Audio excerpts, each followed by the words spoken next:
Assalamu alaikum wa rahmatullahi ta'ala wa barakatuh. En 100% sur 1, en 100% sur 2, Ilmuram 1, Ilmuram 2, ça va en privé. Alors, ni wakati na muna do nika furikandi au bela jilema dakuniya kelimpe ko kaube kawni. Assalamu alaikum wa rahmatullahi ta'ala wa barakatuh. Alhamdulillah, suma alhamdulillah. Amba ufo nika walimando. Wakati mina na farutu banu dondron na chaya kosbe au minu sona ka duau ke alhamdulillah duau mina na duau jabila kene ababi ankum sisan na kumi na fa wakati minu na amba ufo ka wali mando ode ato ambora ngwa fana ngani ya irake auye inshallah ni sendoy semi ngabu ala togora kosbe ina fa ni fa ko ke wakati mina ni desela ne be fe kotoko kake mugu jiza do me mugu jiza a qualité de kacha mugu jiza do be kun fa ya kunun no mugu jiza do be mugu jiza do fana be o te kun fa ya kunun ne me mugu jiza de do klon de do atiseka sebeke me mugu jiza do be o be sebeke o do de ne abe kabako ke mugu jiza de kabako e abe kabako ke wa nafolo bara de do ou bien ibe bara o bara kera o bara to ka ja ila alors ele be bara min kera ibe fe o bara to de ka ja ila akera bara sugo yala ka dugu koloka ina fo peut-être iye manson ati marchera ibe fe manson ya ka marcher ifana bo war min sura la ki nafa ou bien iye miniger ibe fe miniger ya ka jaira ibe nafolo min fana soro miniger ya kono o fana ka jaila ou bien iye tailleur ou bien iye karamogo ye iye be bonjula e be fe mogo ka nyeshi mani nafulo ani ko chama karamogo yan ka jaila wa ka to dima sura kono kwa ibena bara minum ke mogo ye akera bara o bara e o bara ka jabi ele re fana abdurme flami soro fana ka jabi donc ele tayi ka halala e ele re fana ka client fana olu fana sagobo yere la alors nana na o bolon kando amna hakim murubeya karamogo be groupe sans fer waramene waraw be jaramene jaraw be fana ba don hakimi ye mi hakim de masay ebe mina de masabo ja ila sari kenyere ye ebe kenyere min kera de masako jaila de o masade hakimun masay ebe kalan kera be fe ika doni soro wa ika togotiga soro ika kalan so yoro la kalan ke yoro la hakim iye fen kera ala ka dugu kolo ka ibe donkili de lara ibe fe ka togo soro o konna na ani isago fana ka soro kon hakim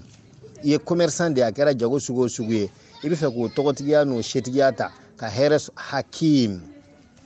o kama ema ya yasin na nawo nawo ba wele ko yasin ne ko amango yasa o yasa o nana chogo jume o nana ko yasa wal qur'an al hakim yasa wal qur'anul hakim nana o yoro lay ima e qur'an yoro chaman kadide men min ka teli diara wal ma juguma na ibe faka here ka obe faka ko jugu ke wal ma nyatugu ni nyayele e ka kodo ke ma ka sigi ka kabako ya ko mu ya pasera kaninke o te dore yasa muda to yasa timinati parce que yasa nyere o e kolo jandoy na ya tabe amta do muhammadura noe sallallahu alaihi wasallam e fuka ta do yoro dora aka bo haklima bientôt fo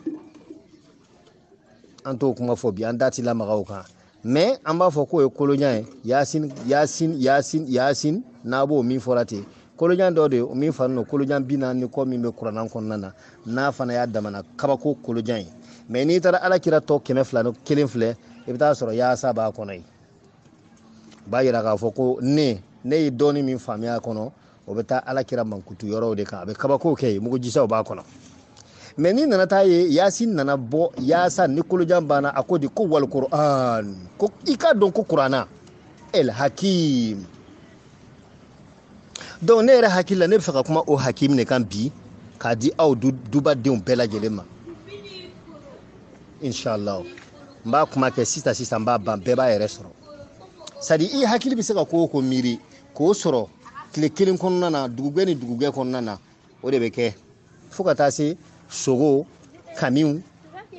sogomanw comme misi sogo saga sogo ou bien saga yɛrɛ ou bien sisɛ ou bien kami i mako jɔr'o la sɔgɔma dɔ kana f'i ma ko hɔn fi sabililahi k'o ka kɛ ɲatuguni ɲayɛlɛ kɔnɔ n b'o d'aw ma hakim kɔnɔ ne lo tuguni ne maître Badara Aliyu lo tuguni ma deli ka nkalon tigɛ n'Ala sɔnna n tɛ nkalon tigɛ n bɛ fɛn min fɔ a ye n'a sera k'a pratiquer a kɛcogo la ka ɲɛ baara ɲɛna ne de b'o d'aw ma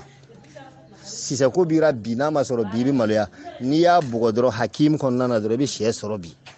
a kɛra saga ko ye o kelen a kɛra misi ko ye o ko kelen n y'a f'a ɲɛna cogo min na sisan n b'a fɔ aw ma ko vocal suivant n bɛ détail d'aw ma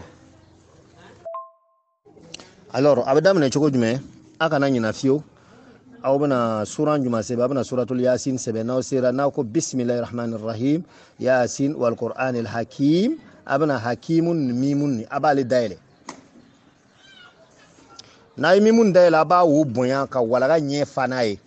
ka suratul arrahman ki sɛbɛn a kɔnɔ siɲɛ kelen suratul arrahman fana n'a ko bisimilahi rahmanir rahim arrahman o mimun ni b'o fana dayɛlɛ n'i y'o dayɛlɛ tuma min na sisan i bɛna bama i bɛ ya hakim ya hakim ya hakim i b'a 6000 ani siɲɛ 184 i b'o ɲini hakim nin kɔnɔ subhanallah